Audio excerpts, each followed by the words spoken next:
Et la question que posait l'Institut CSA, une exclusivité pour BFM TV, si c'était à refaire ce premier tour, si c'était à refaire avec les mêmes candidats, voilà ce que cela donnerait. François Hollande serait éliminé du second tour de l'élection présidentielle. Nicolas Sarkozy, 34%, Marine Le Pen, 23%. Marine Le Pen, elle est maintenant l'invitée du deuxième débat. Elle est avec Ruth Elkrief et elle est Marine Le Pen, la présidente du Front National, face à Pierre Moscovici. Ruth. Merci Alain, bonsoir Marine Le Pen, bonsoir. Merci de nous avoir rejoints. Pierre Moscovici, merci d'être resté avec nous pour ce débat. Peut-être que d'abord votre réaction Marine Le Pen, puisque Pierre Moscovici a déjà réagi tout à l'heure, mais nous allons y revenir. Si c'était à refaire, vous arrivez avec 23% au lieu de 17,9% dans notre sondage CSA et vous êtes au deuxième tour avec 33% battu par Nicolas Sarkozy à 67%. Alors peut-être d'abord une première réaction, surprise? Non, mais si vous voulez, c'est pas ce sondage qui est intéressant. Ce qui est intéressant, c'est de voir la courbe des sondages. Et la courbe des sondages démontre que le Front National est en train d'acquérir un véritable vote d'adhésion. On commence à être vraiment sur le fond des problèmes. Et je crois que beaucoup de Français sont conscients aujourd'hui que la politique qui a été menée par François Hollande est très semblable à celle menée par Nicolas Sarkozy. Et on a vu d'ailleurs les difficultés lors du précédent débat. On a vu que toutes les grandes questions que se posent les Français n'ont pas fait l'objet du débat. L'Europe, le protectionnisme, l'euro, l'immigration, et pour cause.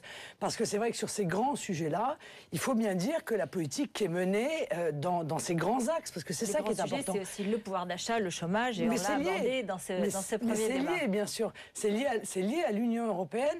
Et sur ces sujets, il faut bien dire que très proche, et d'ailleurs, on a vu que l'UMP est venue comme le gouvernement, en contre des attaques qui ont été formulées contre Mme Merkel, de manière probablement un peu téléguidée d'ailleurs par le Parti Socialiste. Pierre Moscovici, Marine Le Pen, en tête chez les salariés et chez les ouvriers.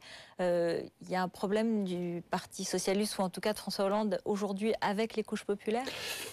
Il n'aura pas échappé à Mme Le Pen qu'un sondage était une photographie. Je l'ai dit tout à l'heure, je le répète devant elle, et que les élections présidentielles sont dans 4 ans, la prochaine consultation électorale dans 1 an. Et donc, je pense qu'il faut prendre cela comme un moment où les Français, c'est vrai, et notamment les Français qui ont voté pour nous, attendent des résultats de notre politique. Nous le savons, nous sommes lucides. Je voyais tout à l'heure Mme Le Pen qui, entrant, disait qu'elle allait affronter un technocrate. Je veux peut-être vous dire, parce qu'on se connaît mal, qui je suis. Je suis d'abord un fils de l'intégration républicaine. Mes 4 grands-parents étaient étrangers. Ils ne parlaient pas français. Surtout, mais je vais dire aux fonctionnaires. Et en plus, ils ont été, pendant la guerre, mis à l'écart des atrocités que ce pays a pu connaître et que l'Europe a connues, justement parce que les Français ont su être accueillants et attractifs. Et puis la deuxième chose sur le technocrate, mais il ne vous aura pas échappé non plus que je suis l'élu d'une circonscription très ouvrière, le Pays de Montbéliard, que j'ai battu, une candidate du Front National que vous connaissez bien, avec un score, je crois, tout à fait respectable. Et donc, ces ouvriers, je les connais. Et je sais ce qu'ils peuvent ressentir aujourd'hui. Et ce que je veux leur dire, c'est que la politique que vous proposez, c'est une politique d'illusion. On va parler d'Europe, j'espère. Une politique qui tourne le dos à l'Europe. Une politique, qui veut une politique qui veut refermer la France sur elle-même. On va y aller, parce qu'on va en parler, mais je voudrais d'abord qu'on les écoute, ces couches populaires, justement, par ce reportage. Qu'ils soient exigeants par rapport à nous, je le comprends. Qu'ils s'interrogent, je le comprends. Mais je veux leur dire que la politique que nous menons, c'est la politique de redressement du pays, que c'est en plus une politique de redressement dans la justice. Vous allez avoir 30 minutes pour leur dire, Pierre Moscovici. Mais je parle à Mme Le Pen, si vous le permettez. Et donc, que pour moi, l'Europe est toujours, à condition qu'on la réoriente, une solution, qu'elle n'est pas un problème et qu'on ne peut pas lui tourner le dos. Monsieur Moscovici, je crois que vous n'analysez pas la rupture absolue qui existe entre votre gouvernement et les ouvriers et les salariés. On va écouter Marine Le Pen, vous allez voir avec nous ce sujet. Je peux vous dire, monsieur Moscovici, que vous ne seriez pas réélu aujourd'hui. Alors, écoutez, justement, on va les écouter. Non seulement vous êtes pour le Père Noël, mais en plus vous lisez dans la boule de cristal, mais on en reparlera. Pierre Moscovici, Marine Le Pen, merci beaucoup de regarder avec moi ce sujet. Nos reporters Jérémy Trottin et Yoann Parisé sont allés à Gonfreville-Lorcher, 9000 habitants. Ils ont voté à 72% pour François Hollande. C'est une cité ouvrière, elle est touchée de plein fouet par la crise. Plus de 20% est au chômage. Et regardez, la déception est à la hauteur des espoirs. À Gonfreville-Lorcher, cité ouvrière de la banlieue du Havre, 1 an après l'élection de François Hollande, la désillusion est totale. Oui, j'ai voté pour lui. Ça sera à refaire, je le ferai pas. Mais une qui monte en flèche, j'ai bien le FN. Marine Le Pen. Et je pense qu'elle va monter. Et je serai pour elle. Il faut qu'il y ait un changement de toute façon. Oui, Marine Le Pen, c'est très bien. Il faut bouger pour faire bouger justement Hollande, pour qu'il se mette à gauche. Parce que là, il n'est pas à gauche. On devrait changer le président. Vous voteriez pour qui là? Mélenchon, quoi. Un rejet de François Hollande et une radicalisation des habitants, observée et même comprise par le maire de cette ville, communiste, depuis plus de 60 ans. Il y a un sentiment de dire, par la voie normale, par la voie démocratique, ça suffit pas. Le gouvernement a des actes contraires à ses promesses. Il faut qu'à un moment donné, le peuple dise ça suffit, radicalise sa position pour dire maintenant on veut des actes conformes aux promesses. À l'origine de ce désenchantement, une politique économique et fiscale non comprise par de nombreux salariés.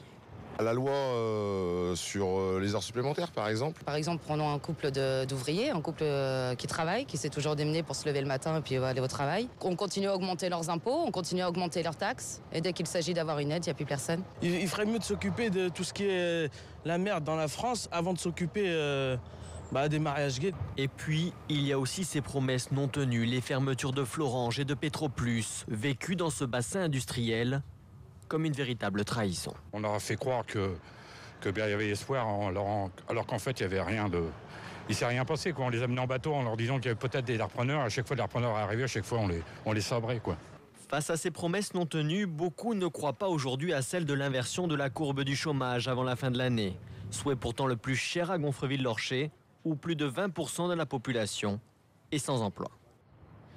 Voilà, le désespoir, la désillusion, le désenchantement. Comment vous y répondez un an après? Vous avez donné trop d'espoir, vous avez trompé les Français? Non, la campagne de François Hollande était une campagne de vérité. Il n'a justement pas fait ce qui a pu être fait jadis, c'est-à-dire laisser ouvertes les vannes du rêve, même s'il y a un rêve français. Ce rêve, c'est celui d'une France plus forte, plus juste, plus performante, plus souple, d'une France plus compétitive. Mais en même temps, il savait, et nous savons, que la crise est là, que la réduction des déficits s'impose à nous, que l'endettement est une plaie pour la France, qu'un pays qui s'endette, c'est un pays qui s'appauvrit, c'est un pays où on ne peut pas agir pour l'éducation nationale, pour la sécurité, pour l'emploi, pour l'économie. Nous savions tout ça, et nous savions aussi qu'il fallait réparer tout ce que la droite avait détruit, la dette publique qui explose, les déficits qui sont trop élevés. Je dis ça pourquoi? Parce que je pense à ces électeurs-là, je les connais encore une fois, ils ressemblent aux miens, qui n'ont pas voté d'ailleurs à 72% pour François Hollande, mais je veux qu'ils sachent qu'à aucun moment ils ne sont oubliés de nos préoccupations, que la justice que nous mettons en œuvre, je pense à la politique que j'ai décrite tout à l'heure pour le pouvoir d'achat, ou encore la politique fiscale, c'est ce qui anime, ce qui guide nos pas, et que l'inversion de la courbe du chômage, je le répète, c'est ce qui mobilise le gouvernement complètement autour d'une politique qui est une politique à la fois de compétitivité et d'encouragement à la création d'emplois. Alors voilà, ça prend du temps, c'est vrai, mais en même temps, non, nous n'avons pas oublié cette France qui souffre. Et nous ne voulons d'ailleurs pas jouer de sa souffrance, nous voulons lui offrir un espoir et des perspectives. Vous jouez de sa souffrance? Non, mais pas du tout. Mais vous savez, les Français, ils ont du bon sens. Bon, qu'est-ce qu'ils voient? Parce que s'ils voient que vous menez exactement la même politique que le gouvernement précédent. Vous êtes soumis aux mêmes diktats, vous êtes soumis aux mêmes interdictions édictées par l'Union européenne que vous avez contribué à construire, hein, évidemment, parce que vous avez été ministre des Affaires européennes, vice-président du Parlement, négociateur français pour le traité de Lisbonne, etc., etc. Bon, par conséquent, votre responsabilité, alors là, c'est 1000%. Bon, qu'est-ce qu'ils voient? Ils voient que la politique d'austérité, ça consiste à augmenter les impôts. Augmenter les impôts, ça fait baisser le pouvoir d'achat. La baisse des pouvoirs d'achat entraîne la baisse de la croissance. La baisse de la croissance entraîne évidemment la baisse des recettes pour l'État, et donc l'augmentation des déficits, et donc l'augmentation de la dette, et donc l'augmentation des impôts, la baisse du pouvoir d'achat. Et ça s'appelle un cercle vicieux. Quelle est votre solution? Il voit, mais je vais vous la donner, monsieur, Merci. vous la connaissez bien, elle est radicalement différente de la vôtre. Il voit que vous ne vous attaquez pas au véritable problème. Il y a 3 problèmes essentiels: le libre-échange, l'immigration et l'euro. Bon. Pourquoi l'immigration? Parce que l'immigration crée une concurrence sur le marché du travail. Or, nous avons 8 millions de personnes en France qui ne travaillent pas autant qu'elles l'aimeraient. Et ce chiffre ne cesse d'augmenter. Et parce que ça sert l'immigration à peser à la baisse sur les salaires et donc, par définition, à atteindre le pouvoir d'achat. Ça date pas d'hier, ça date des années 70. Et tous les gouvernements de droite et de gauche ont usé de l'immigration pour cela.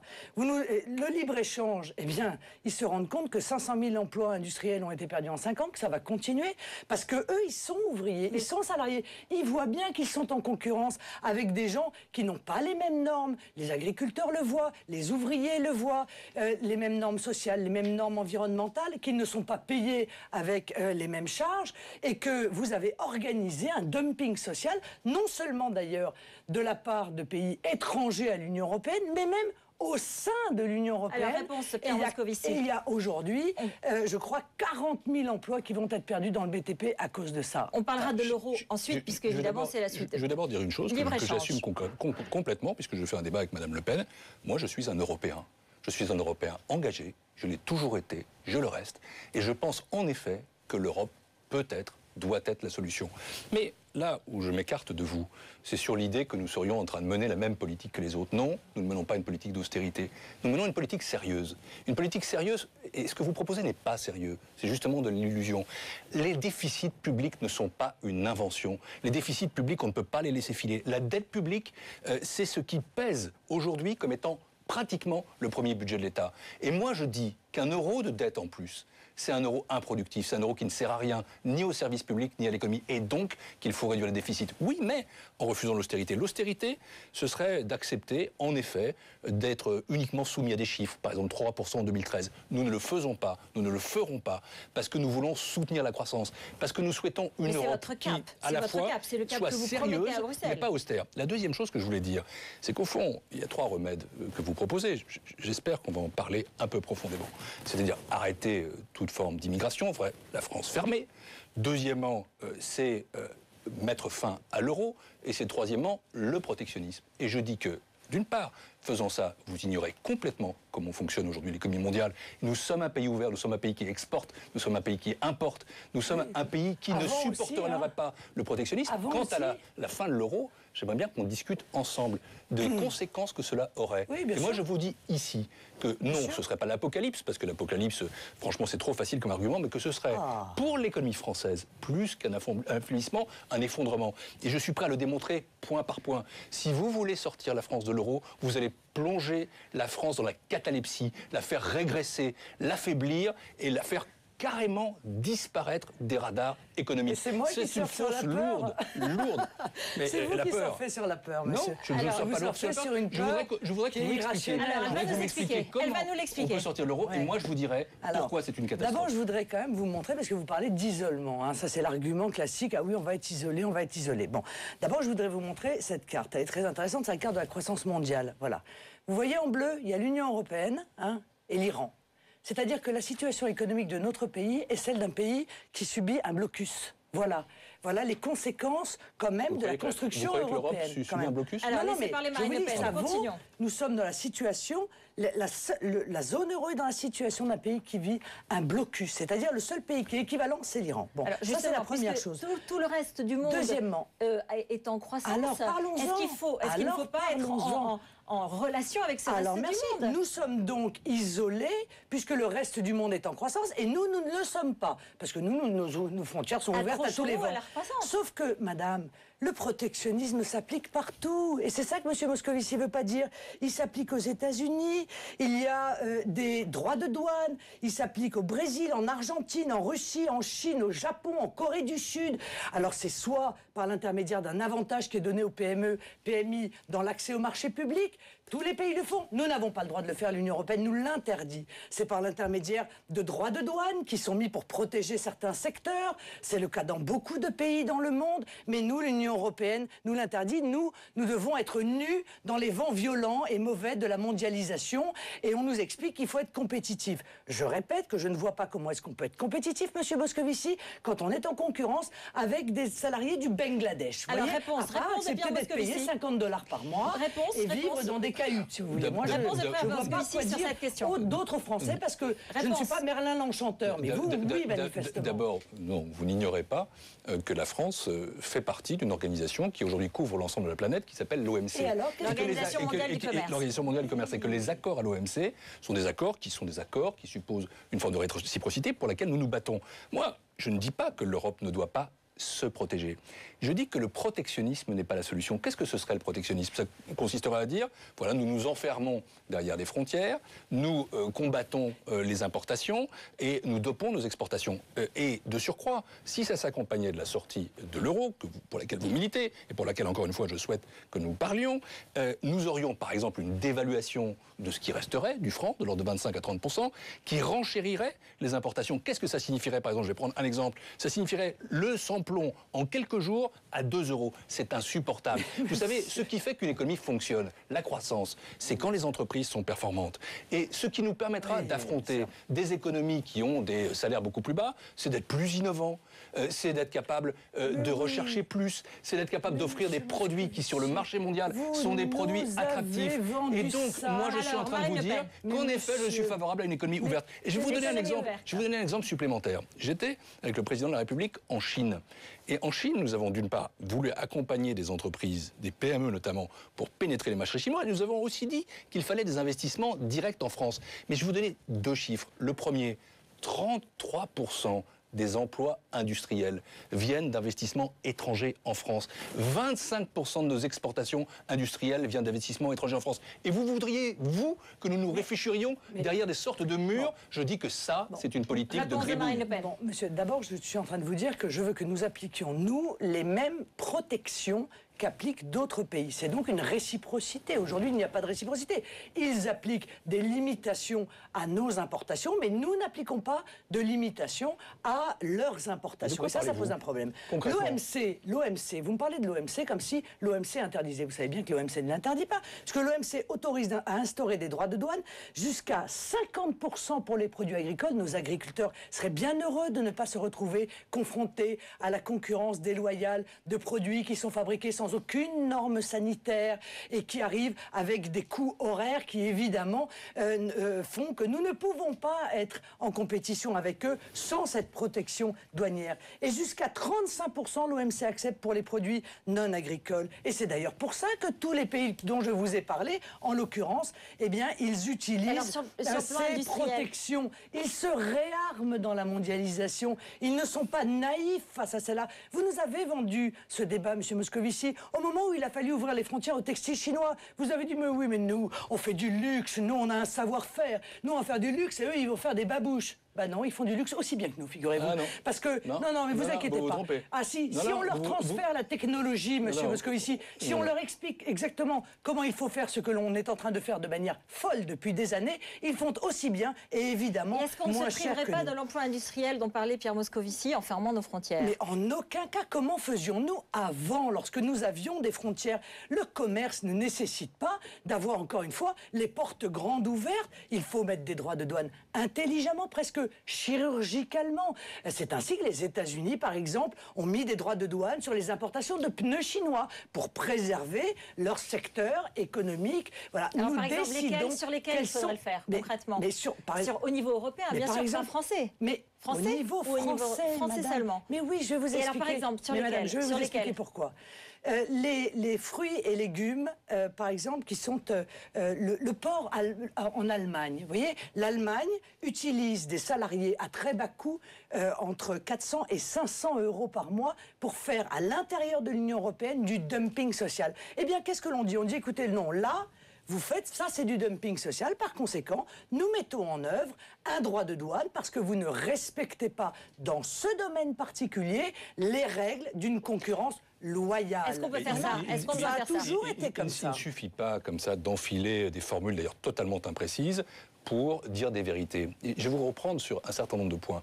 D'abord, le niveau mondial des droits de douane moyen, il n'est pas de 35%, il n'est pas de 5%, il est inférieur à 4%. Deuxième chose, s'agissant de la politique agricole. C'était l'autorisation par l'OMC, mais l'autorisation, dès lors que les droits de douane effectifs...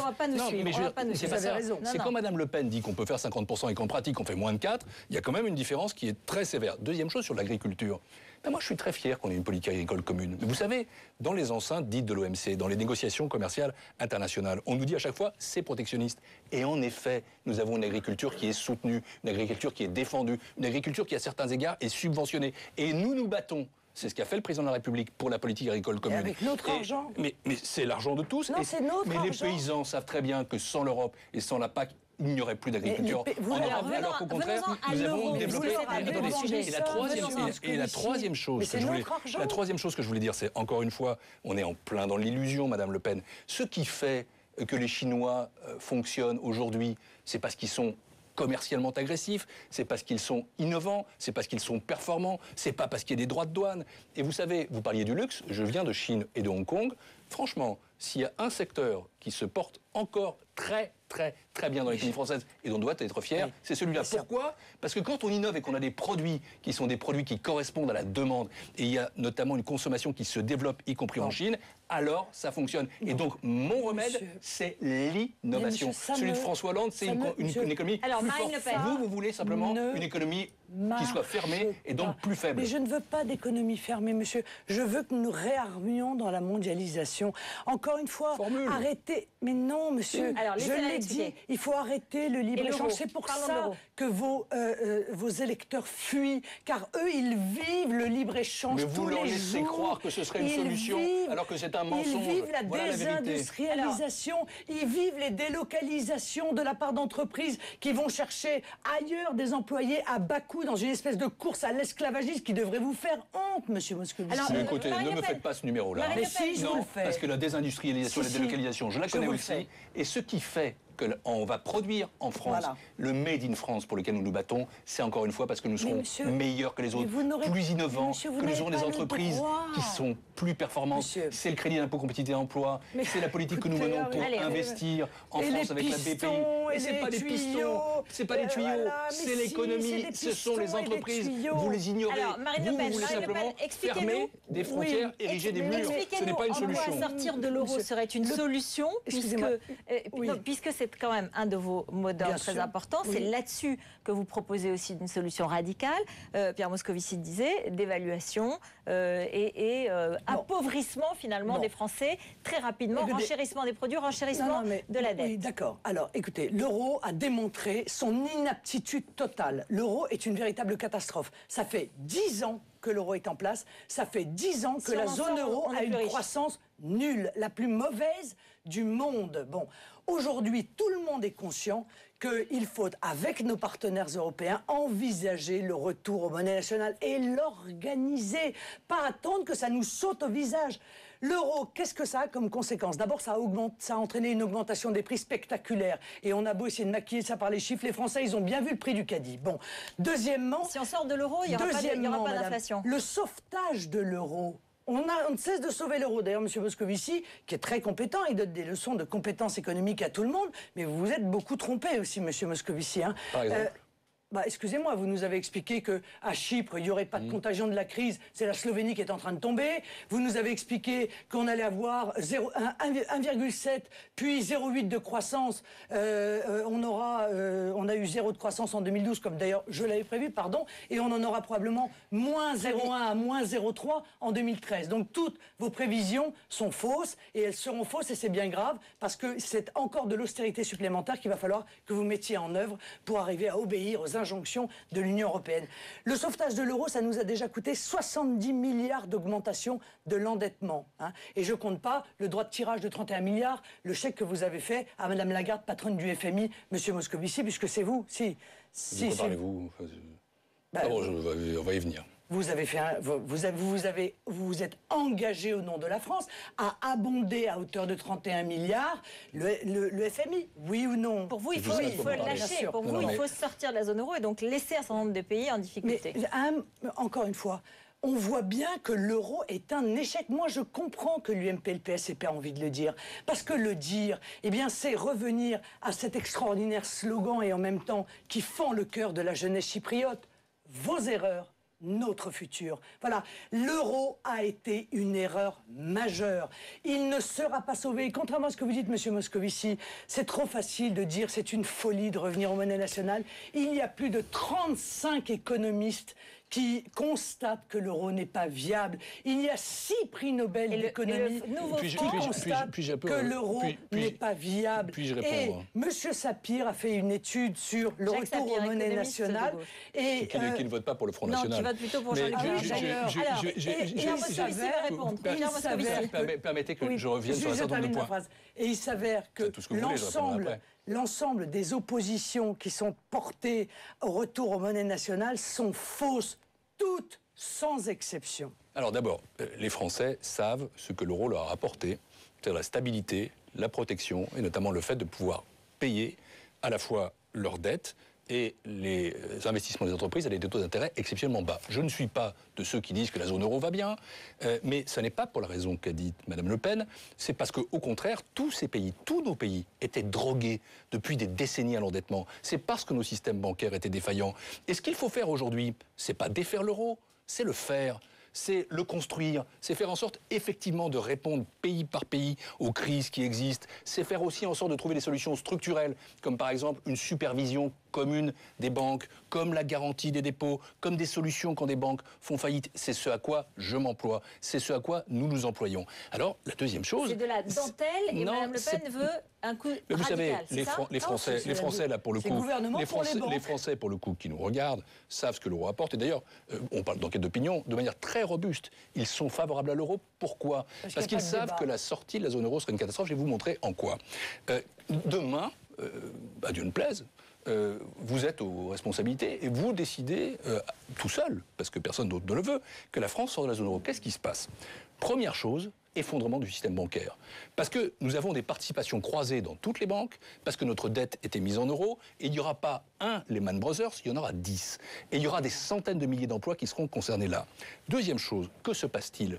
Ce qui se passe, c'est que l'euro continue à exister, c'est que les marchés continuent à exister, c'est que le crédit de la France s'effondre, c'est que nos taux d'intérêt, se mettent à monter de façon terrible. Et quand il n'y a pas de crédit, il n'y a pas d'investissement. Quand il n'y a pas d'investissement, il n'y a pas d'emploi. Voilà la réalité. Et troisième chose, nous serions dans une situation de finances publiques dès lors absolument dramatique. Et les retraites, vous parlez des retraités, les salaires des fonctionnaires, l'indemnisation du chômage, tout ce qui fait que nous avons un système social qui fonctionne, eh bien, ce serait détruit. Et moi, je dis que votre politique, c'est la politique du Père Noël, que vous vendez des illusions, que c'est un effondrement qui attendrait l'économie française, et que ce que nous devons faire, c'est consolider l'euro, pas le défaire. Et votre politique est une politique que je considère comme singulièrement démagogique. Vous voulez surfer sur des souffrances, vous voulez surfer sur des peurs, toujours les mêmes, vous voulez fermer les choses, alors que ce que nous devons faire, c'est plutôt réorienter l'Europe, la construire, c'est ce à quoi nous nous employons, c'est ce que fait François Hollande, quand notamment il mène avec l'Allemagne un dialogue qui est ferme et amical. Et une confrontation. Ferme et amicale. Un dialogue ferme et amical. Ça vous plaît cette phrase, ça ? 27% de chômage. Vous croyez que la Grèce, estimation 2014, 190% de déficit. La croissance du PIB, moins 25% depuis 2008. Il renvoie la l'Allemagne, 5,4%. Est-ce que c'est la faute de l'euro ? Comment pouvez-vous le démontrer ? Et pourquoi ces peuples ont-ils choisi d'y rester ? Pourquoi se battent-ils pour ça, les Espagnols et les Grecs, qui nous ont demandé de les aider à tel point ? Parce que vous leur avez dit, si jamais vous n'acceptez pas de vous faire tordre, vous et votre peuple, ce qui est une véritable honte, nous arrêterons de vous aider et nous vous jetterons dans l'apocalypse. C'est pas ce que je veux faire, moi. Moi, je veux organiser ce retour aux monnaies nationales. C'est la catastrophe. C'est aujourd'hui, monsieur Moscovici. Alors, comment ça se passe ? Comment ça se passe, Marine Le Pen ? Comment ça se passe, le retour ? Alors, vous me dites, la dette va exploser. J'entendais la même chose de monsieur Sarkozy. Il disait, ça va tripler la dette. On ne sait pas d'où ça sortait, ce chiffre d'ailleurs, mais c'est pas grave. Mais elle va coûter plus cher, puisqu'il y a une dévaluation, a priori. Mais dites-moi, madame, monsieur Moscovici, quand vous dites l'euro est trop fort, vous comptez faire quoi ? Quand je dis l'euro est trop fort, est-ce que j'ai dit que l'euro était trop fort ? Ah oui, vous avez dit l'euro est fort, j'ai pas dit ça. Non, j'ai dit que l'euro était une construction trop faible et que je voulais renforcer l'euro. C'est cela que je dis. Et puisque vous parliez tout à l'heure... L'euro est peut-être trop fort. Vous parliez tout à l'heure de Chypre. Alors, je vais y venir. Qu'est-ce qu'on fait ? Une seconde sur Chypre et puis je viens à l'euro trop fort. D'accord. Alors, sur Chypre, d'abord, il y a une chose que vous ne devriez pas faire. C'est comme ça, faire comme si cette économie, qui est une économie casino, qui repose sur un système bancaire hypertrophié, avec des rémunérations de dépôt complètement dingues, avec des non-résidents qui ne sont pas tous, croyez-le, des smicards chypriotes dans leur banque, était un modèle. Il fallait changer ça. Personne ne doit jouer sur la spéculation. Deuxième chose, par rapport à ça, il faut savoir quand ça se passait. C'était avant le G20 de Moscou, où je suis allé, comme ministre de l'économie et des finances. J'ai fait cette déclaration, et il y a eu à ce moment-là une déclaration à mon initiative, à l'initiative de la France, et du G8, les principaux pays de la planète, et du G20, qui a dit qu'il fallait absolument que nous agissions ensemble pour que les fondamentaux retrouvent leur place, c'est-à-dire pour que nos monnaies s'ajustent. Et depuis, cela a été le cas. Par conséquent, monsieur, et donc, si vous êtes en train de nous dire... ne déformez pas tout, non, mais écoutez, Madame Le Pen. Vous dites que l'euro est fort, ça veut dire que vous aimeriez que l'euro se déprécie ou se dévalue. Voilà, dites pas. Non, pas du tout. De quoi alors? Je vais vous dire ce que je voudrais. De quoi alors? J'ai dit ça à une époque où il y avait une politique agressive de la part de la Banque centrale du Japon et je souhaitais que cela cesse. Mais ce sera toujours comme ça, monsieur. Madame Le Pen. Les États-Unis ce serait pareil et avec la France. Chine font des dévaluations compétitives parce qu'ils savent bien que nous...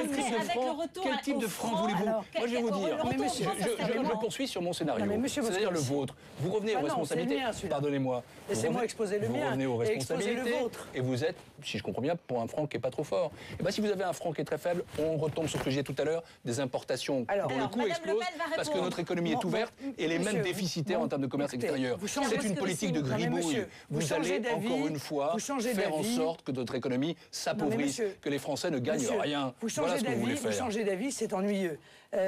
Nous sommes attentifs à cette question, j'évolue avec la situation, etc.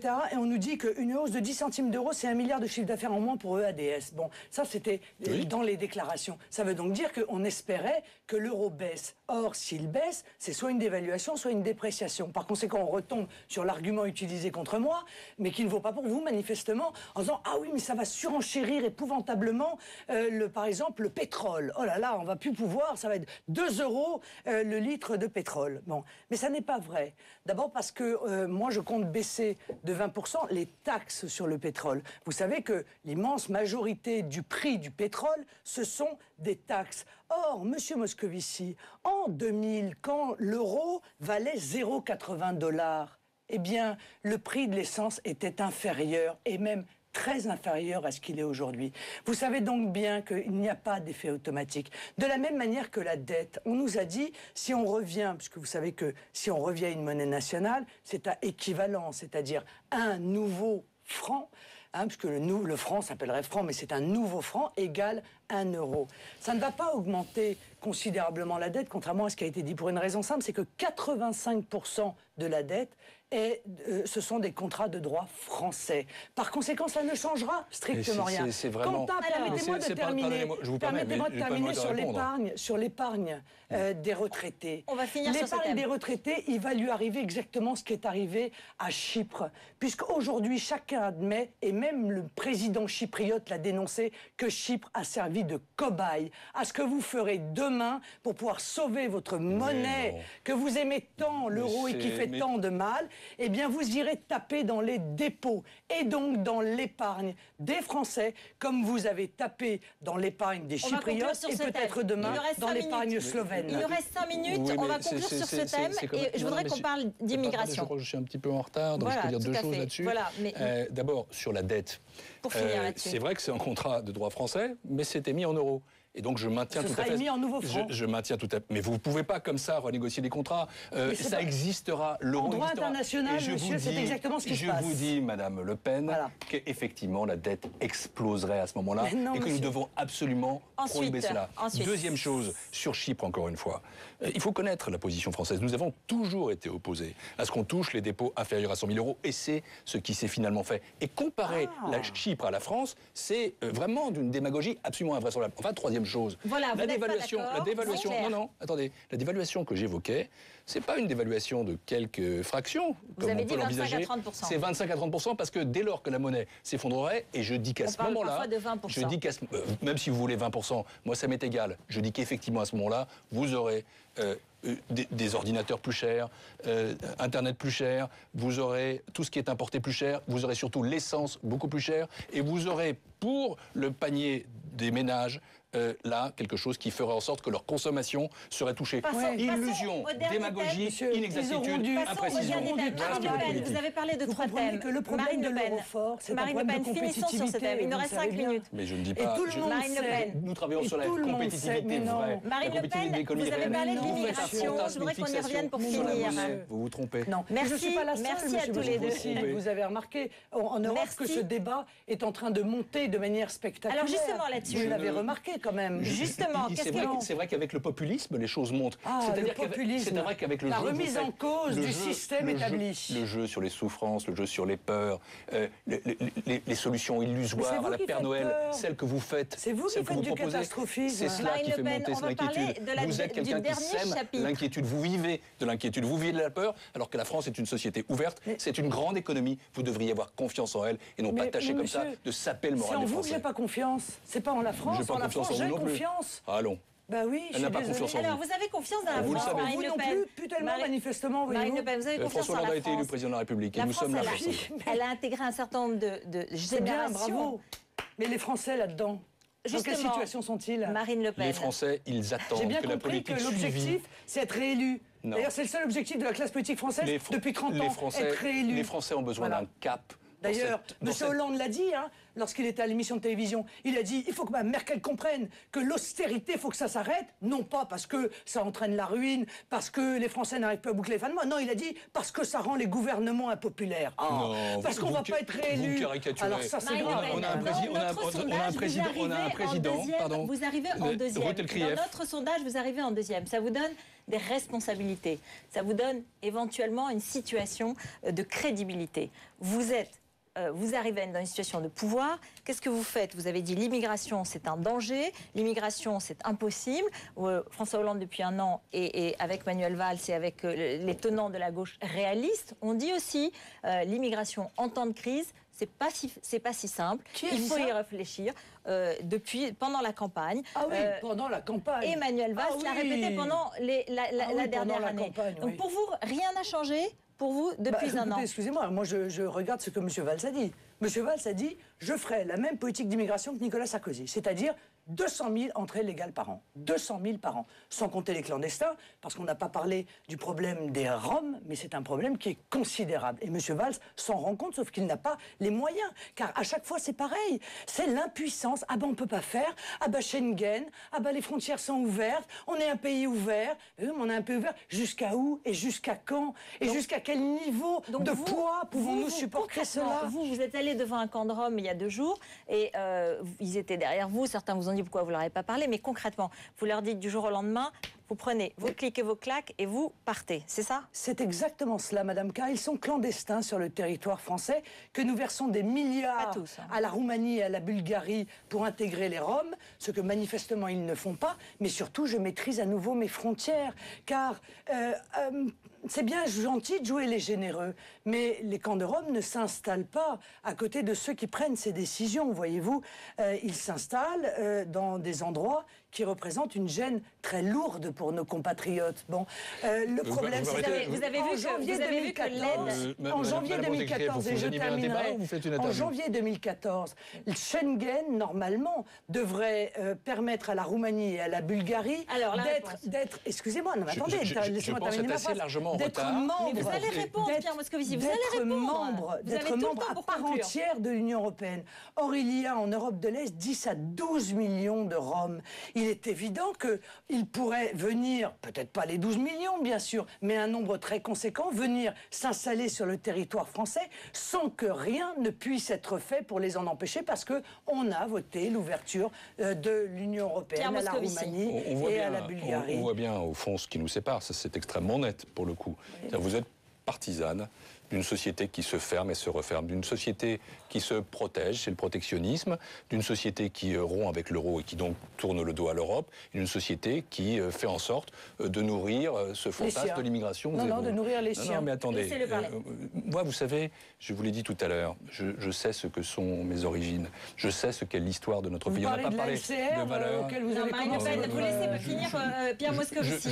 Je parle de mes 4 grands-parents étrangers, je parle de mon père qui était apatride quand je suis né et qui est devenu aujourd'hui quelqu'un titulaire de 20 doctorats honoris causa et qui est un des sociologues les plus connus en France. Voilà de quoi je parle. Je parle de ces 50% d'investisseurs dans la Silicon Valley qui sont d'origine étrangère. Et cet après-midi, le président de la République a dit qu'il fallait des visas pour des gens qui étaient capables de créer des entreprises. La France, c'est un grand pays de liberté, d'égalité, de fraternité. C'est un pays qui ne peut pas se refermer. C'est un pays où, en même temps, on ne peut pas faire n'importe quoi en matière d'immigration. Et vous parliez de Manuel Valls et vous parliez des Roms. Franchement... là, vous êtes à côté de la plaque complètement, puisque le ministre de l'Intérieur lui-même a décidé à l'égard des Roms une politique qui est une politique humaine, mais une politique qui est extrêmement ferme, qu'il a supprimé certaines aides, les aides humanitaires, qu'il a réduit les autres, qu'il veut qu'il y ait aussi un accompagnement social, un accompagnement scolaire. C'est ça que nous voulons faire. Et c'est une loger dans le logement social. Je souhaite une France qui reste une France ouverte, qui reste une société ouverte, mais qui soit une société qui crée la sécurité pour les siens, qui fasse en sorte qu'en matière d'immigration, on ne fasse pas n'importe quoi. Le président de la République, sur ce terrain-là, il est à la fois extrêmement humain, mais en même temps, il a le souci que notre territoire recueille ce dont il a besoin, c'est l'immigration économique, mais qu'en même temps, il y ait aussi une fermeté. C'est la politique qui est conduite par le gouvernement. Vous caricaturez. Et je pense que ceux qui vous auront écouté, qui nous auront écoutés, auront bien compris qu'en réalité, vous jouez sur les peurs, vous ne proposez aucune solution, vous n'êtes pas dans la réalité, vous n'êtes pas dans la réalité du monde et de l'Europe d'aujourd'hui.